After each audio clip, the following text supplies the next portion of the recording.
Okay, it's going to be a review of TNA Bound for Glory 2024. So yeah, last year, it's been a whole year since last year's Bound for Glory, where they announced that TNA was coming back. So this is the first Bound for Glory, you know, back as the TNA brand. So I was excited for the show. Wasn't crazy about this card. You know, I was hoping for a much better, you know, wrestling card. Didn't think the card looked awful. I think the fact that Hendry was getting the championship match, I just didn't expect a lot out of it. And yeah, it didn't really surprise me that it did not get the main event. A lot of it had to do it because that was booked. That would have been a horrible way to end the show. So the Hardys get the main event treatment. They win the championships in the main event. It was definitely the right call. I do have a little bit of mixed feelings on how the main event went. It wasn't a pleasant watch. As a whole, it definitely had some great moments about it. But yeah, man, with Bound for Glory 2024, really happy that TNA is getting a lot of exposure, a lot of publicity. It definitely feels like they're trying to cater more towards, you know, WWE fans, mainstream fans, with the push of Hendry. You know, say what you want about Hendry, he was definitely the most over guy on the show. So in terms of that, they made the right decision. I thought the reaction for Hendry, it definitely got a better reaction than almost anything from this show. So let's be clear about that. You know, match of the night. I got to say, match of the night once again for the second Bound for Glory in 3 years. It's the women. It's Masha, Slamovich, and Jordynne Grace. I definitely think this was the match of the night. There's no doubt about it. So if you didn't see the pre-show, I actually did not see the pre-show. They did show highlights of it. Frankie Kazarian actually does win the Call Your Shot gauntlet. So Frankie wins it, and he's going to referee the championship match as well. So you have that to deal with. Rhino gets to the Hall of Fame. So it was cool. Rhino's actually the last one to get eliminated in that, you know, Call Your Shot gauntlet. Usually that's on the pay-per-view. This year they put it on the pre-show. I definitely think that was the right call, so thumbs up there. And then we start off with Mike Bailey taking on Vikingo for the X Division Championship. I was excited about this. You know, this is actually a rematch from Joey Janela's Spring Break, you know, last year from WrestleMania in Los Angeles. I thought that was a really good match. You know, I could be wrong about this, but I thought this was a little bit weaker than that match. This was still good, though. You know, the first time I watched this, I was a little bit underwhelmed. I thought maybe Vikingo was really hurting. But the second time, I had to watch this twice because I just wanted to make sure Vikingo wasn't injured. You know, he was doing a lot of selling. He's coming off of an injury. It looked like he tweaked his knee, and it looked legit. But when you watch some of the shit that he was doing here, I just don't think he was injured. So I think it was good stuff. A lot of the same spots from the Spring Break match. You know, Vikingo stole that weekend at least for independent wrestling. Obviously, you can't compare, you know, what went on in GCW to what happened at that great WrestleMania. But Vikingo and Mike Bailey, this was definitely a good match. Obviously, the highlight here is that Canadian Destroyer off the top of the ring post. I mean, this has got to be one of the sickest, you know, versions of the Canadian Destroyer. Even though the move is played out, you've seen women use it, you're seeing everybody use it, but the way Vikingo could jump off the top of that ring post and hit it on this edge of the ring apron, it was an awesome spot. Bailey actually does win this thing with almost like a fisherman's buster off the top rope. I wish this could have got a little bit more time, but I thought Bailey looked great, though. You know, all of his offense looked great. The tornado kicks looked great. You know, the Ultimate Weapon, everything he did here. The only thing he didn't really pull out was the rapid fire kicks. But yeah, I got to say Vikingo, you know, definitely had some good moments here. Even though I thought this got off to a little bit of a slow start, Vikingo did hit that awesome, you know, running Phoenix splash while he's walking the top rope. So that kind of leads me to believe that maybe he wasn't, you know, totally injured. I know he's definitely coming off of an injury, but, you know, they incorporated that into the match, and it was good. It was good stuff. This is a fun match. I wish this could have, you know, gotten a little bit more of a main event platform. But hey, you know, if you're there to see Hendry, there's a good chance you're probably not there to see Vikingo. You know, Vikingo really caters more towards, I would definitely say, you know, AEW fans, Ring of Honor fans, you know, fans of international wrestling. So But hey, I think this was really, really good. This is what really is going to bring a little bit more fans, you know, to the dance. I'll definitely say that. Next up, we have the weakest match on the show for the Knockouts Tag Team titles. We got Spitfire taking on Rosemary and Wendy Choo from NXT. They were saying if Wendy actually did win this thing, she'd be the first WWE contracted wrestler to win a TNA belt. That did not happen. This actually ends with Rosemary and Wendy actually fighting. I just thought this was the weakest thing on the show. I just couldn't get into it. You know, a lot of the girls are dressed up for Halloween.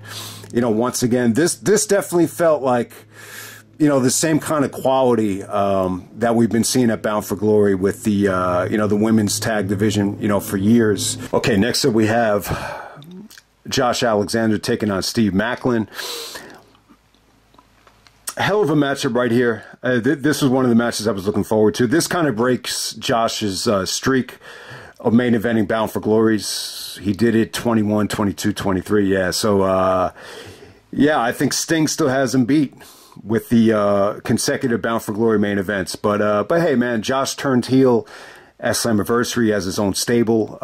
They didn't really have a video package here, and I definitely think this needed it.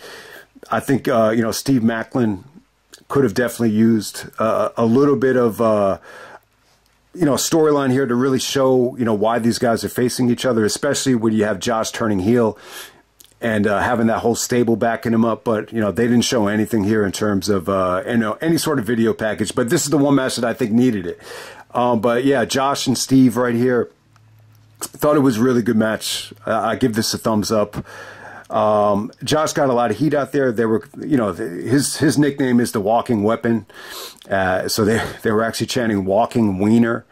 Kind of reminded me of when they used to call Christopher Daniels the Fallen Barbie instead of the Fallen Angel, but I thought that was cute. But yeah, I mean, it was pretty well booked. I mean, what really stood out here was, you know, Steve Maclin actually got zip tied by Josh when the referee when the referee took a ref bump. So he kind of zip tied his hands together.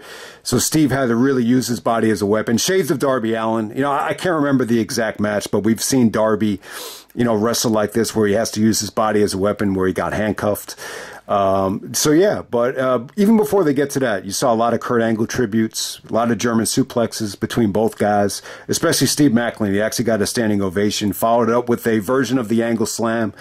So yeah, I think this was solid stuff, but, you know, it definitely could have used, you know, a video package, especially for this match, because you have so many guys that you know, that I think are very similar to me, where maybe you just watch Slammiversary and Bound for Glory, and they don't watch every single TV show. So definitely could have used it. You know, Steve put up a great fight, you know, while he couldn't use his hands. But Josh actually does make him tap out to the ankle lock. He did kick out of the pile driver, which was cool. He had to kick out with his shoulder because his hands are tied. So, you know, there were some cool things about this thing, but I was kind of disappointed in the crowd reaction here. It definitely felt like the fans were a little bit disconnected from, you know, Steve Maclin. You know, and this is a match that, you know, they tried to get in, I think, right before Josh got injured. I think this was supposed to be the main event of Rebellion 2023. But this was good stuff, though. Steve actually passes out here from the ankle lock. It was a pretty good finish.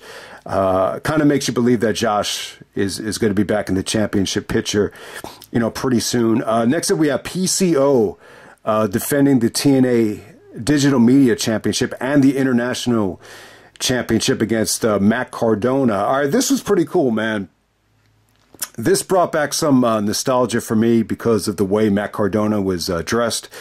He came out rocking the Ghostbusters outfit, or the Ghostbusters uniform, and he had Cardona, the same way that you would have Peter Venkman, Ray Stantz, you know, any of those Ghostbuster names. So that was pretty cool. I think my one regret is, man, he should have came out with the Proton Pack.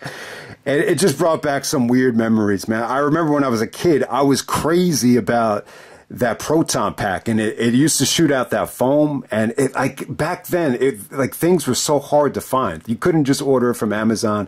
And then they came out with, like, some ecto trap that kids are crazy about. So it brought back a lot of, you know, Ghostbuster nostalgia. When I look back on it now, I think the movies, you know, hold up really well. The toys, you know, who really gives a shit about the toys? But it had me kind of reminiscing about that. But PCO and Matt Cardona here. I mean, exactly what you would expect. This is Monsters Ball. The first Bound for Glory had a classic Monsters Ball, as we all remember, with Jeff Hardy, you know, Rhino, Sabu, and man, who was the fourth? Oh, and Abyss. Yeah, I mean, how could you forget that Monsters Ball match? This is just one-on-one, but it was pretty damn cool. You know, Matt Cardona brings out the GCW doors. So if you haven't watched any GCW shows, they've been doing this for years, where they bring out doors and use them as weapons. So, you know, Cardona is obviously familiar with that, as he's the general manager in GCW. So, but yeah, this had a lot of, you know, crazy shenanigans with, you know, thumbtacks, choke slams. PCO does a beautiful moonsault to win this thing. Cardona just does the job. But he was good out there. I thought it was fun. I love the you know, the way he dressed up as a Ghostbuster, and he took a beating out there. It was definitely a fun match. I'm not a huge PCO fan, because, you know, he's definitely getting up there in age. But the fact that he can, you know, still go out there and take a pounding and, you know, still do a moonsault at his age, and you know, definitely got the fans on his side here. So, you know, it was definitely a fun Monsters Ball match. All right, next up we have Mike Santana taking on Moose from the System. I got to say, you know, this is actually one of the few matches from the show I was looking forward to. I thought this would be a hell of a matchup in terms of, you know, power, height, and size. And it definitely was, man. I thought it was good stuff. I think the crowd, you know, could have been better here, especially like towards the end. I think the crowd kind of peaked after the first 5 minutes. But Santana looked like a beast here. He had to fight off, you know, one of the guys from the System. His discus lariat came off great.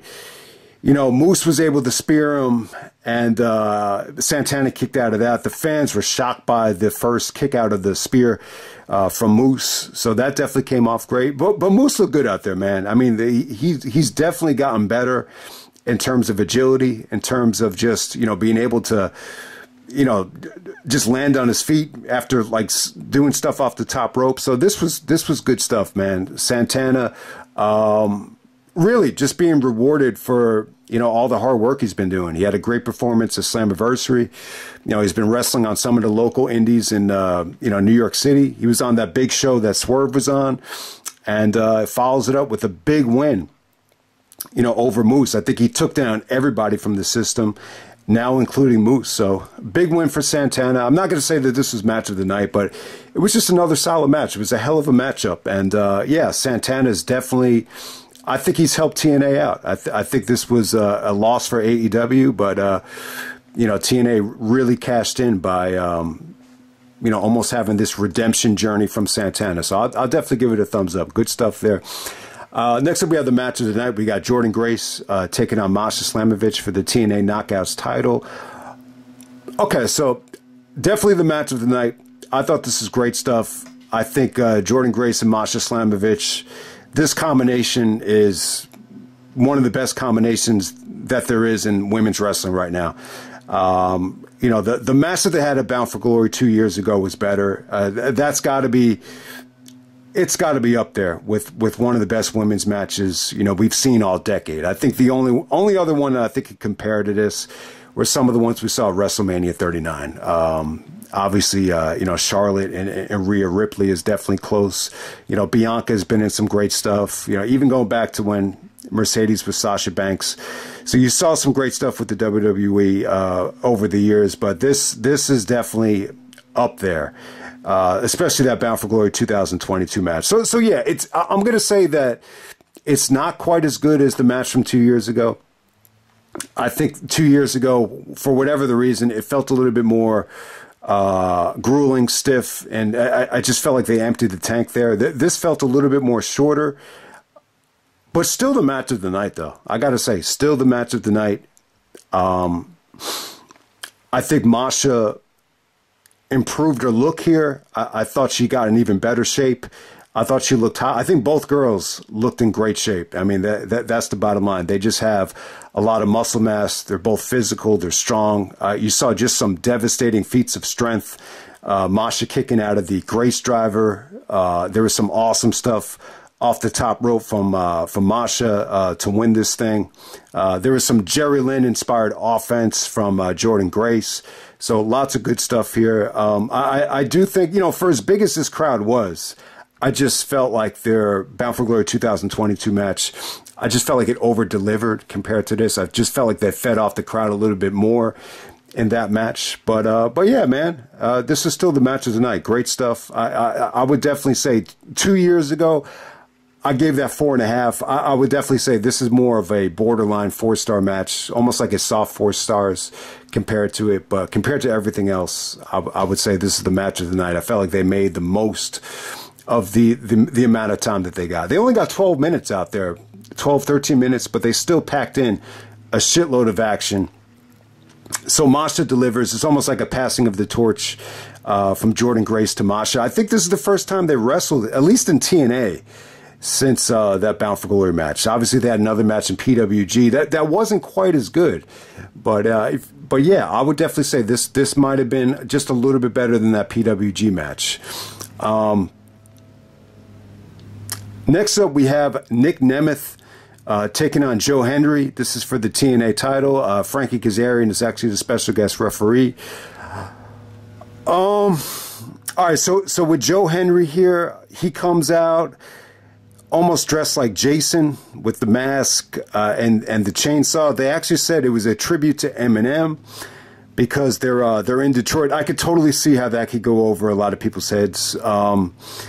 But yeah, it actually does make sense. And, you know, I'm a huge Eminem fan, so I do remember when Marshall Mathers LP dropped, he was on the cover of The Source with the chainsaw, dressed up as Jason. So yeah, if they were paying tribute to Eminem, that was pretty cool. And at the same time, it's Halloween season, so you're paying tribute to Jason. So I thought the entrance was cool. I got to say, the fans here were definitely behind Joe Hendry. It felt like a lot of guys just came out to see him. I mean, they were chanting his song. I mean, they're singing the song. They love the facial expressions. But once again, I think with the video package here, there's really not a lot of dialogue, you know, from Joe Hendry that I think they could have showed here. And it's funny, man. He definitely has like a Scottish, you know, background. So definitely down the road, this guy's going to be in WWE. I mean, I'd be shocked if WWE doesn't pick him up before they go back to Scotland. Whenever they go back to, you know, Clash at the Castle, or, you know, obviously he's going to be huge, you know, when they go over there. He's already huge right now, man. So it definitely seems like TNA is really catering, you know, to that audience. And it definitely does make sense. You know, when you really think about it, you know, AEW's got a pay-per-view every single month. On top of that, they have Ring of Honor. So there's more than enough, you know, to satisfy, you know, hardcore wrestling fans that are more into the wrestling quality than the storylines or the superstars. But, you know, I definitely think TNA, with the push of Joe Hendry, it really does cater more towards, you know, the Mr. Kennedys, the Bray Wyatts, the LA Knights. And, you know, Joe Hendry is another one of those guys that's more, you know, flashy, you know, than substance. You know, the opposite of Bryan Danielson from the Enter the Dragon show, which was totally, you know, Danielson really trying to cater to wrestling freedom, to be away from mainstream wrestling. So, but hey, man, I got to say, with Joe Hendry here against Nick Nemmeth, it's good that this did a main event, you know, for a lot of different reasons. I don't think Hendry looked great. I think execution-wise, whether it's the uppercuts, whether it's the Death Valley Driver, his finish is actually a choke slam. He didn't even get to, you know, execute his finish, you know, in this match. But I just feel like you could kind of plug anybody in this spot, and you'll pretty much get like the same type of wrestling, the same type of execution. I mean, the guy's still not, you know, great in the ring. The benefit, for, you know, what's good about Hendry. So this is some of the positives that stick out. I think the theme song is great. You know, anytime you could get the whole arena to, you know, chant "I believe in Joe Hendry" and sing the song, I think that's a positive. Facial expressions are great. I think he has a good look. The way he's able to lock in and smile without even showing his teeth. He's able to kind of, connect with the audience in terms of some of the non-wrestling things. But, wrestling-wise, I think he was okay. I think this was a fun match, and I'll give them credit. They transformed the environment. For as good as Masha and Jordynne Grace was, I didn't think the crowd was great in that match, or even anything else on the undercard right here. I even think they could have been better for the opener with Mike Bailey and Vikingo. There was somewhat of a disconnect, I think, between, everything until you get to this match. So give them credit. This got the best reaction of the night, so thumbs up there. In terms of Nick Nemmeth, Dolph Ziggler, I thought he looked good. I thought this was a fun match. It was overbooked. Frankie Kazarian definitely took away from the match. He has he's the winner of the Call Your Shot contract, so he could get a title shot anytime he wants. So in the match, he decided that he wanted the referee to come out and cash in on his title shot. Lo and behold, we get John Bradshaw Layfield, the dominant SmackDown champion, comes out and surprisingly, gives Frankie the clothesline from hell, and then he looks like he's about to help Joe Hendry win, and then he clotheslines Joe Hendry. But hey, man, we get some JBL chance. This isn't the first time JBL showed up. I think he showed up at Victory Road or Emergence, one of the last TNA Plus shows. But it was cool to see Bradshaw come out. I wouldn't be opposed to giving Bradshaw the championship. I think JBL is such a good heel as champion. I'd actually wouldn't mind seeing how that will play out. I think most people might disagree with that, but hey, man, you got Dolph Ziggler as champion, so why not give that a try? But hey, man, Nemmeth looked good here. Hendry kicked out of the famouser, the zigzag. He wasn't able to execute his big chokeslam move, which he has a special name for it. I don't, it's really not that much different than a regular chokeslam. But yeah, Nemmeth does go over with the series of zigzags. And on to the main event. This is a three-way Full Metal Mayhem match for the TNA World Tag Team Championship. So this is TNA's version of a TLC match, if you haven't seen it yet. Okay, so before we get to it, though, what really stood out here from a visual standpoint is the artwork. The ring, the ladders, even the tables, were very much inspired by Jeff Hardy face paint. So from a visual standpoint, it looked pretty cool out there. Even one of the ladders, Jeff actually opened it up, and it actually looked like the type of ladder that you could use against your house and climb all the way up on top of the roof with. So you had some really big ladders actually extended from one part of the ropes all the way to the other. So it was pretty cool in terms of, just the way it looked. So let's go through everybody here. You had the Hardys out there. You had ABC of Ace Austin and Chris Bay. The tag team champions are The System, featuring Brian Myers and Eddie Edwards, coming out there with Alicia Edwards. Yeah, Alicia actually gets the twist of fate from Matt Hardy. That was definitely one of the highlights of the match. Overall, I think this was fun. I think this was great for the live crowd. I will say this, though, it compared to the TLC matches, especially TLC 1 and TLC 2, I definitely think this would have been better if it was just a little bit more tightened up. But because it's the main event, I think they had to really, they felt like they had to overbook it. They had to over-dramatize it. And I just feel like the negative side effect about that was there was a lot of lag. I just feel like there was so many parts of the match that, it just took forever to get going. I don't think Jeff had a great night tonight. I think a lot of his big, spots, they just didn't have the impact that you would have envisioned. He tried to do something cool where he tried to slide down one of the ladders, and then he does the swanton through both tables. It looked like it hurt him more than it, was effective, and he looked like he was in a lot of pain. But other than that, a nice little feel-good victory for the Hardys. I definitely think this is definitely a tough watch. There was even some technical difficulties with Triller. They fixed it for the replay, but still, this was tough to watch as it was. The technical difficulties actually made this out of sync, so the live experience was not great for this. But on a replay, it doesn't really matter. They fixed the issue, so you don't have to worry about it if you haven't seen it yet. But hey, man, I definitely think this has some good moments. You know, Matt does his leg drop through the table off the ladder. The twist of fate on Alicia was, you know, definitely got the crowd going. The highlight of the match for me, they pay tribute to the Edge and Jeff Hardy spot from TLC 2 with Brian Myers, and they did the slingshot spot. I think it was to Chris Bay, and Myers actually gives him the spear, while, you know, Eddie actually slings him, you know, right into Brian Myers. And so it very much similar to the Edge and Jeff Hardy spot. It came off great. You know, the fan, that was the highlight of the match. The fans were going crazy for that. Ace Austin had a really cool, you know, table spot, you know, in the crowd. I think that came off great. That was like the beginning of the match.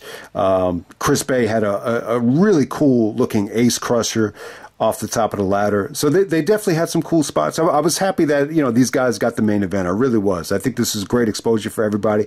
Eddie still doesn't look great, but, you know, he took a really awesome bump from the Hardys at the end, the double chokeslam through the table, and then the Hardys win the tag team championships. Everybody's going crazy. So definitely had a little bit of a feel-good ending. You know, I know a lot of people, you know, grew up loving the Hardys. The argument against it, though, is it just, you know, compared to the TLC matches, I just feel like, you know, TLC 1, TLC 2, they just hit you in the face one spot after another, and they didn't give you any time to really decompress. And I just feel like those TLC matches, because they're on the undercard, everything was just timed out perfectly. This just had, you know, so much dead air, and I think that's the argument against it. And plus, you know, the other argument is, like I said, man, I'm cool with the Hardys, you know, getting this main event spot. This doesn't bother me as much as Jeff Hardy, you know, winning the belt at Bound for Glory 2010 or, you know, Bound for Glory 2012. You know, it's almost like you're giving them almost like a Hall of Fame award here, or a Lifetime Achievement Award.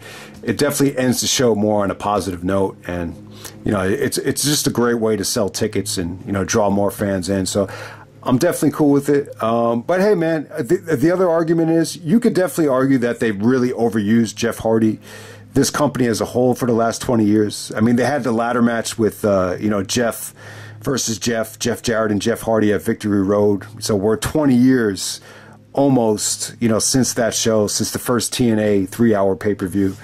And yes, this is 25 years since No Mercy 1999, where it was the Hardys, you know, versus Edge and Christian. So you kind of pay tribute to that at the same time. So if you want to use that as the rationale behind giving the Hardys the belts, I'm definitely cool with that. I definitely think this is a fun main event. It had a lot of great moments. In terms of replay value, though, I would definitely say it's something you can only watch once. I would probably never go back to it. It's just a tough watch because of how long it is. It's 28 minutes. And if you look at some of the great TLC matches, whether it be TLC 1, TLC 2, even TLC 3, I mean, they were a lot more condensed. I mean, they were like 14, 15-minute matches.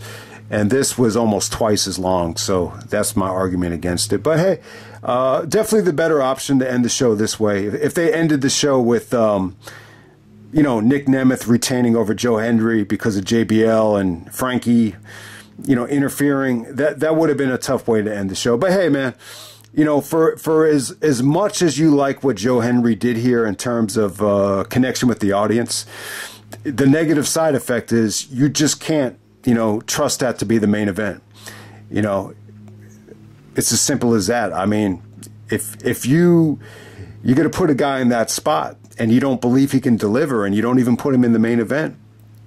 So that's the problem with putting a guy like that in that spot. Even though he's as over as anybody, it always comes back to wrestling. I'm glad that, you know, it's getting a lot of attention, you know, with casual fans. So I think that's just a good way to end it. So I hope you guys enjoyed the show.